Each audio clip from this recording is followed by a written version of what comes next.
Many people from around the world have now, fortunately, been presented with, and hopefully convinced enough thanks to platforms such as YouTube, particularly Egyptian constructional revisionists, to now realize that there are many, as yet unexplained feats of ancient engineering which literally drenches these magnificent structures and its equally mysterious sandstone plateau below.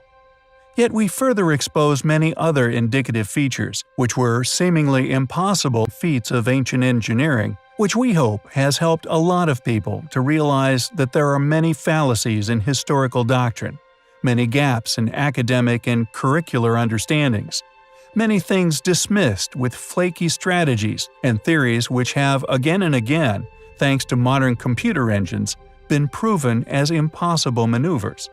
It seems many people, and a considerable amount of money, goes into keeping a stranglehold over the pyramid's possible origins and original function, inevitably shrouding these structures in a veil of secrecy.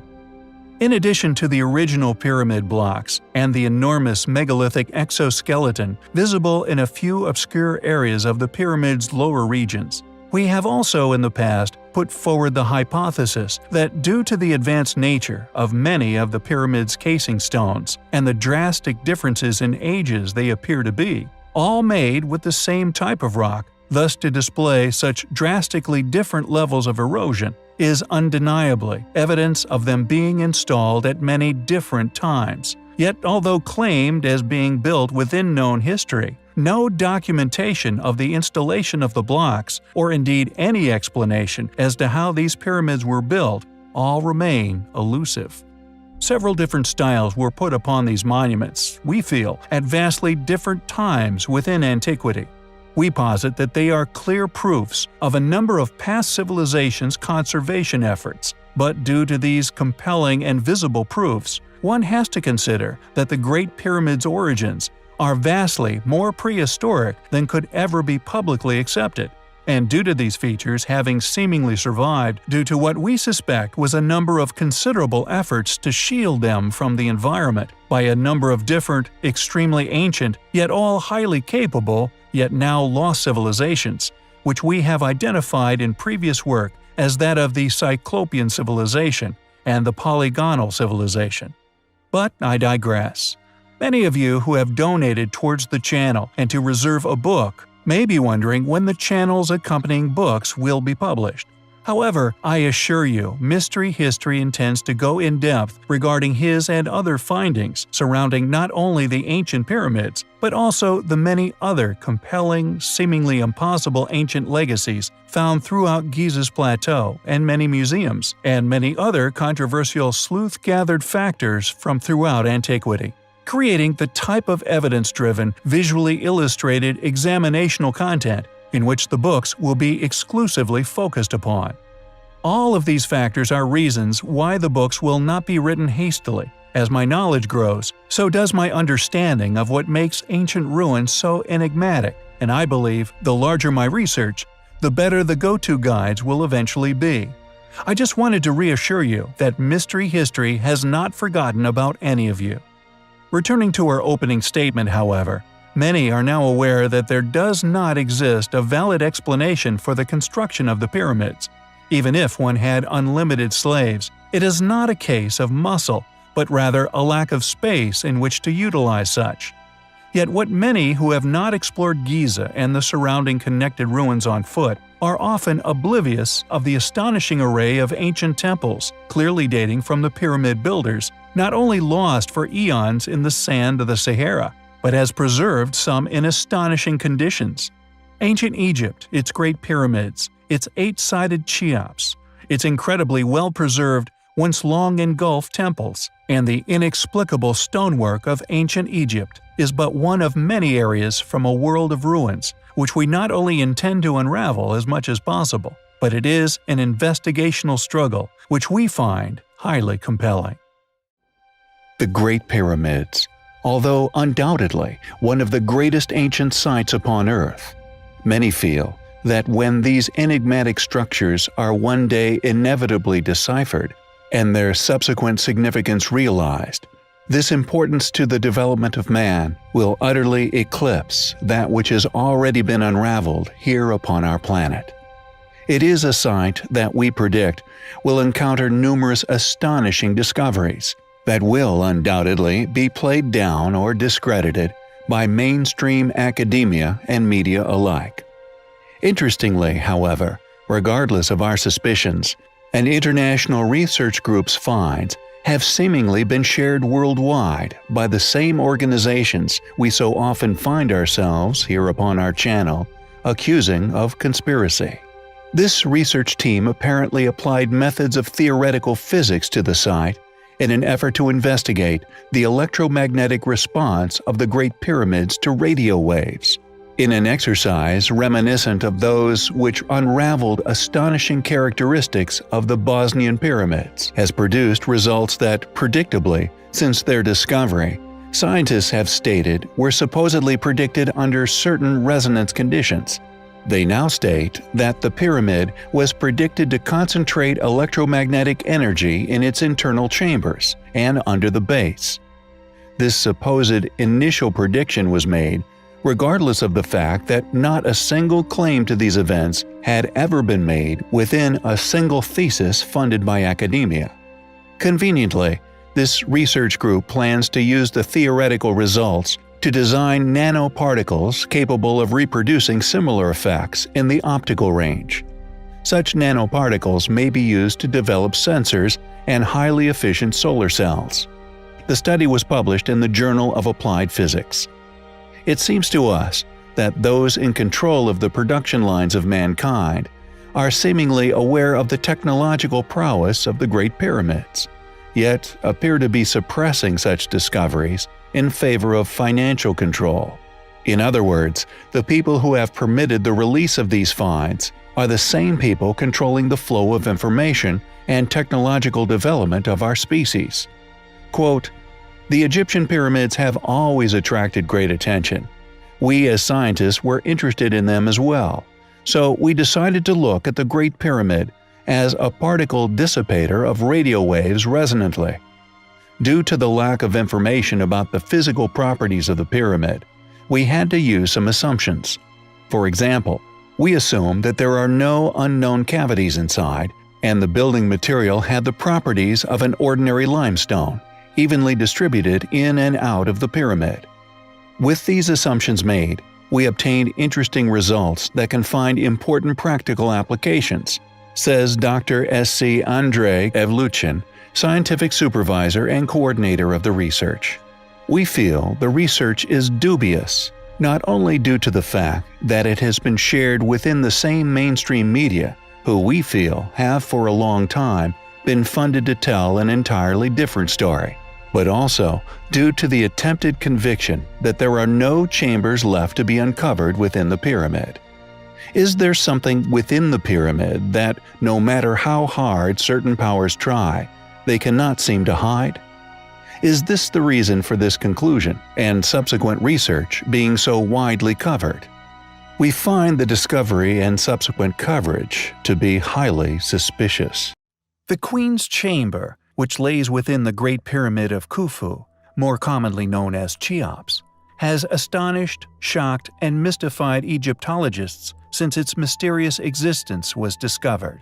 The intrigue into this elusive chamber, along with its mysterious adjacent shafts, comes as no surprise once one understands the anomalous characteristics of their construction.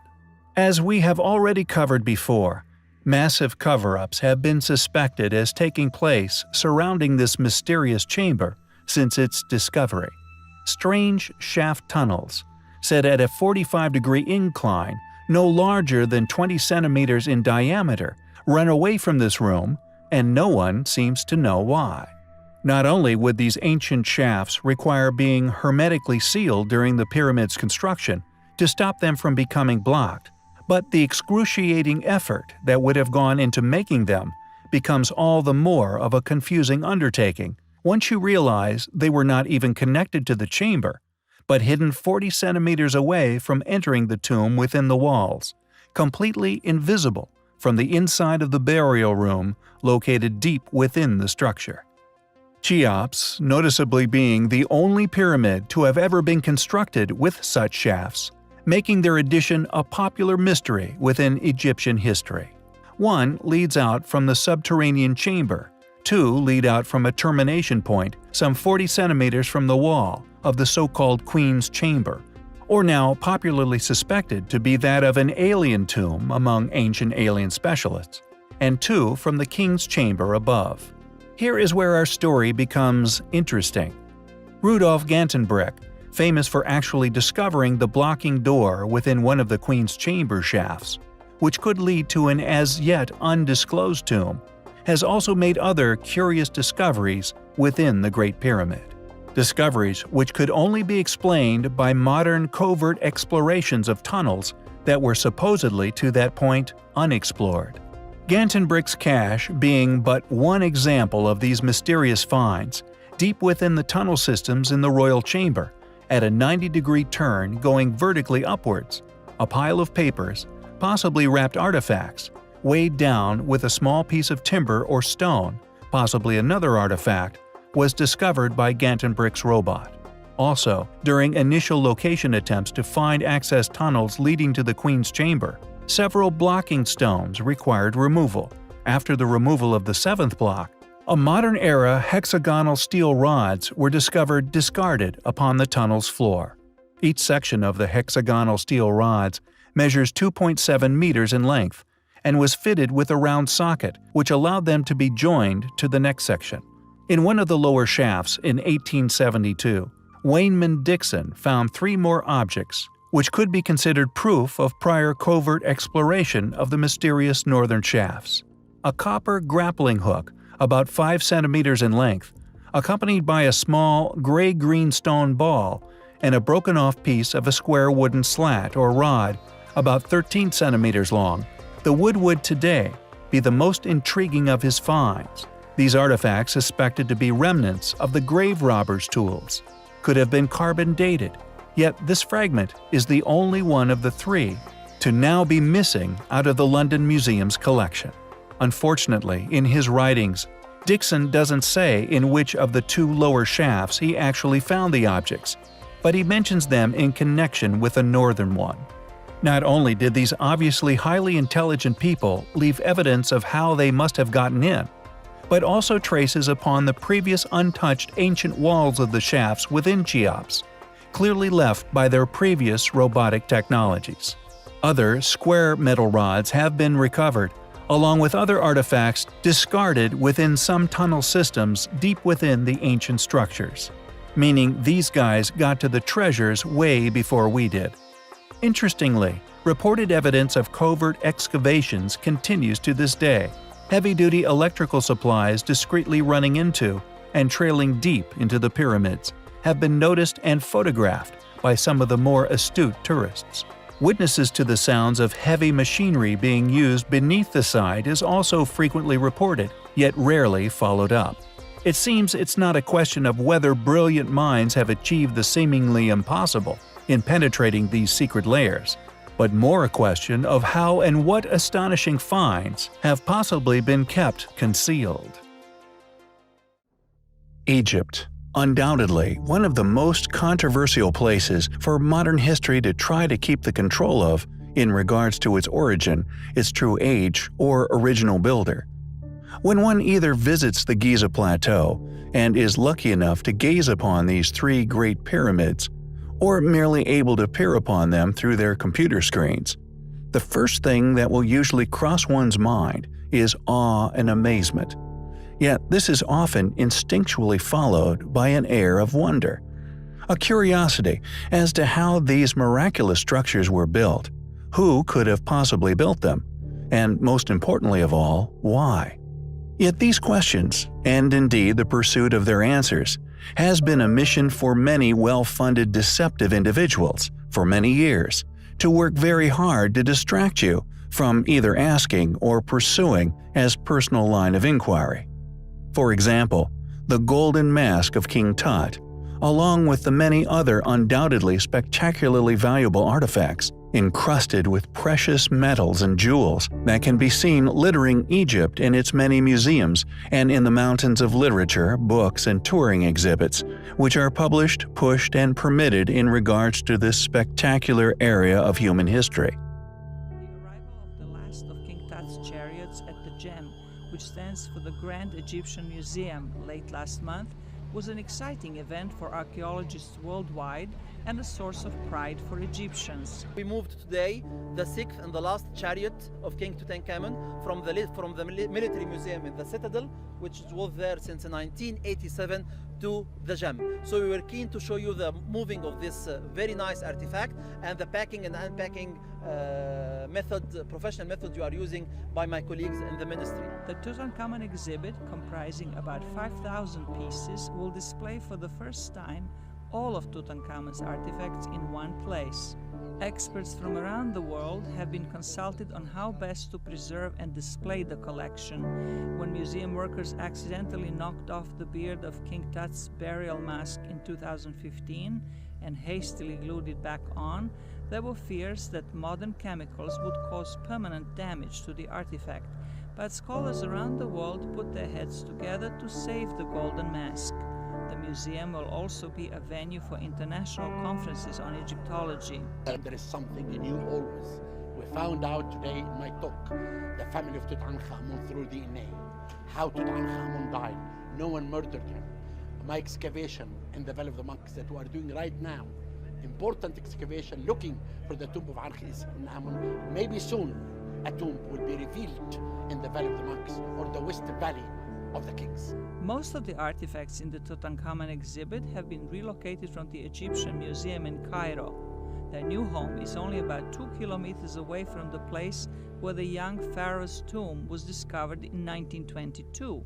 Egyptian officials say the Gem will be the world's largest archaeological museum when completed and will hold about 100,000 artifacts in total.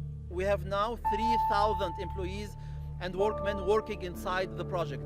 We are respecting our schedule. We'll be ready from the engineering part by December 2018, and we are deciding now the perfect time or the ideal timing for the partial opening. In addition to King Tut's exhibit, the museum will display objects related to some of the greatest historic Egyptian kings, such as Ramses II, Akhenaten, and Amenhotep III.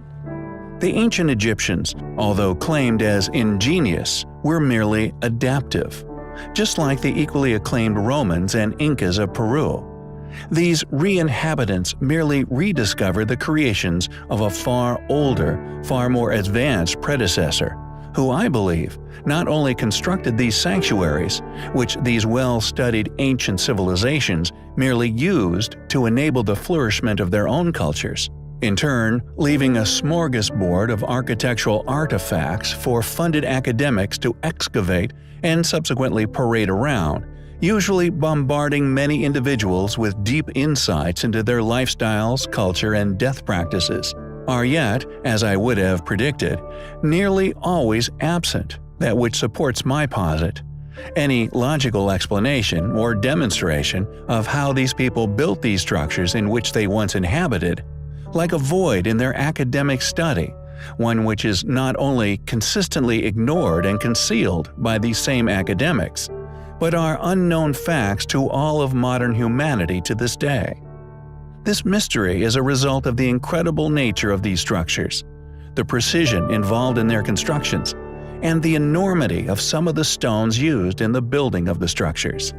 Many of you may have seen my recent videos or be a keen follower of my work, and as such, are aware of the fact that due to my in-depth study of the unknowns regarding these sites worldwide, and the collection and collaboration of the similarities and differentiabilities I have personally collected and categorized regarding many of these ancient structures, I have personally been able to establish a very strong, evidence-based hypothesis regarding the identity of 3 separate lost civilizations, which I have established using signatures within their style of building, and by default differentiations in their styles of building, to unquestionably identify them as separate yet particular groups responsible for the different unexplainable structures spanning the entire globe. Yet, although these groups have indeed crossed paths, such areas as Aswan Quarry, and most significant to my own research in Italy, where the polygonal civilization built upon the Cyclopeans' work, allowing me to establish which preceded which, and although these groups have been established to have abandoned projects midway through, thus indicating that they came to a sudden and untimely demise due to cataclysm, the civilization responsible for the pyramids, and indeed the movement of the blocks at Baalbek in China, which all far exceed 1,000 tons, is yet another civilization which far predated all which I have already identified. These three civilizations are the polygonal civilization, the Cyclopean civilization, and the Neolithic civilization, each with their own unique building techniques and identifiable stone-cutting signatures in their technologies. The pyramid builders were unimaginably more capable than all three, and although the Neoliths, who indeed have created some astonishingly advanced ruins, could have quite possibly been a surviving remnant of this civilization, this digression is for another time. Though at sites such as Baalbek, the Trilithon, which contains stones over 1,000 tons, there are Cyclopean stones built atop the stones, and at other places in the world polygonal masonry has been found, such as Axum in Ethiopia, where the toppled obelisk is said by some to be in excess of 1,000 tons. I have never, and now strongly feel will never, find any indicative evidence of these civilizations building the footings under any of these gigantic megaliths, as they were not responsible for their creation or placement. Additionally, the civilization responsible for the pyramids and these enormous megalithic blocks elsewhere were also the civilization who created the false door, a mysterious rock-carved feature also found littering the now exposed mega metropolis found beneath the Guatemalan rainforest by penetrative radar. Tikal, part of this metropolis, the place where the plaque illustrating a past global cataclysm was once found, also has pyramids built solely leading to these false doors, with one found in Peru, built into the only rock face containing a very peculiar crystal known for its resonance qualities in amplifying radio waves. I feel that much of the spectacles found in modern Egyptian museums are merely distractions from the really important truths, which we should all be focusing on instead, such as the true age of the pyramids, structures which, in the past, I have also independently identified as still possessing three separate identifiable stages of attempted casing stones for conservation, each significantly older or younger than each other, with the true exoskeleton of the structures made of stones far in excess of 1,000 tons. Join us next time, where I will expose the controlled opposition within the fringe fields of archaeology, which have stemmed from a growing pursuit for the truth of these facts, with a focus upon the water erosion hypothesis of the Great Sphinx, why it is a misdirection, and the Sphinx's true, original, undeniable identity. Facts and truths exposed, which are undoubtedly highly compelling.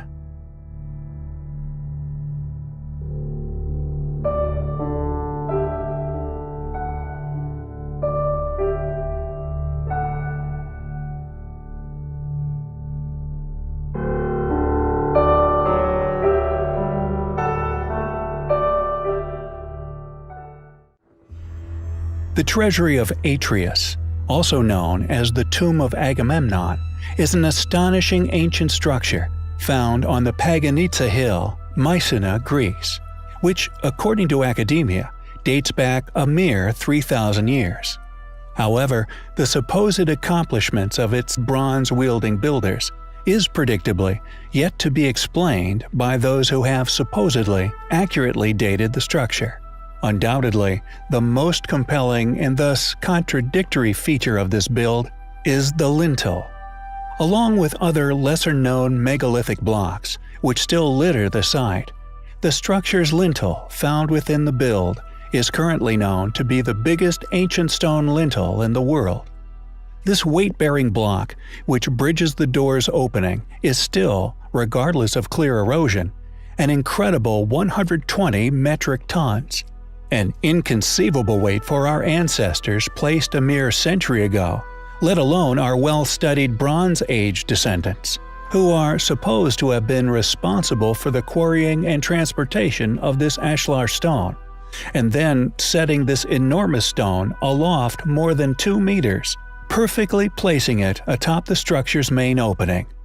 With an interior height of 13.5 meters and a diameter of 14.5 meters, it was the tallest and widest dome in the world for over 1,000 years. The precision involved in the placement of these enormous stones once made the interior of the build appear polished smooth. Furthermore, above its astonishing lintel is another intriguing design feature in the shape of a pyramid, also used within modern-day rafters of house roofs. This opening was incorporated specifically to channel excess weight away from the lintel. This design feature was realized as essential for structural integrity and was included to prevent the building from collapsing over time. This addition, we feel, could only have been made by members of a civilization who clearly had advanced technical knowledge of load-bearing architectural design, and as such, is indicative of techniques far too advanced for that of our Bronze Age ancestors.